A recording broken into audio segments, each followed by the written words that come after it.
Je m'appelle Louis Briac, je suis en terminale et en première j'ai pris les spécialités maths, physique et SVT.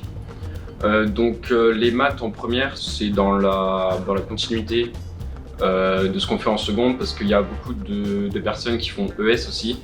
Donc ça reste quelque chose d'assez abordable et puis on approfondit tout ce qu'on voit en première. Alors bonjour, je m'appelle Loris, je suis en terminale. En première, j'ai pris les spécialités maths, physique, chimie et SVT, donc des spécialités qui sont très complémentaires. Les mathématiques, personnellement, m'ont permis déjà de comprendre et de m'améliorer dans beaucoup de choses en physique-chimie. Donc là, on a la première utilité. Et la deuxième, c'est, en tout cas de mon point de vue, de pouvoir comprendre comment fonctionnent les choses, comment sont construits les bâtiments, comment fonctionne notre mode de vie. Donc moi en terminale j'ai pris la spécialité maths experte. J'ai pu prendre cette spécialité parce que en première j'avais la spécialité maths. Il faut avoir un certain niveau en maths en première auparavant tout de même pour choisir maths experte parce qu'on approfondit vraiment des domaines, voire on découvre de nouveaux domaines en mathématiques. Ça, c'est quelque chose que je trouve vraiment intéressant. Mais il faut savoir que si en première, vous avez du mal avec les maths, vous n'y arrivez plus, il ne faut pas spécialement lâcher parce que vous pouvez prendre maths complémentaires et ça permet d'aider notamment en SVT, en SES, voire même en physique-chimie. Donc pour plus tard, j'aimerais aller en prépa puis en diplôme d'ingénieur. Et moi, ce que je voudrais faire plus tard, c'est ingénieur.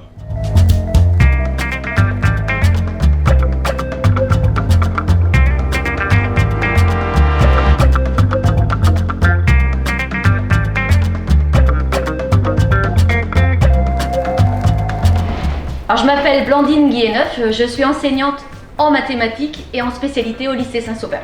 Alors, bien entendu, pour choisir l'aspect maths, il faut aimer chercher, aimer raisonner, être rigoureux, être à l'aise avec le calcul algébrique qui va jouer un rôle essentiel dans l'apprentissage des notions nouvelles. De plus, il faut choisir la spécialité maths en fonction des études supérieures que l'on sera amené à faire dans le futur.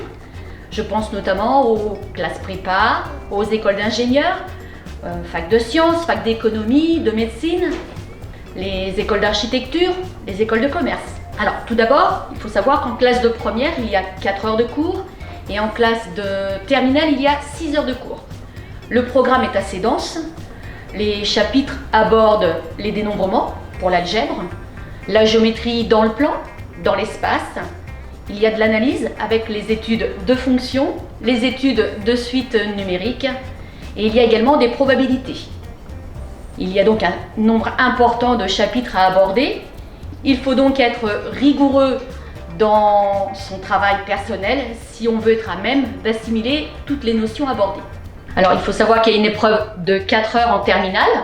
Elle a lieu aux alentours de la mi-mars. De plus, les élèves auront à soutenir un grand oral en choisissant un thème en lien avec les 2 spécialités conservées en classe de terminale et en lien également avec l'orientation qu'ils auront choisie.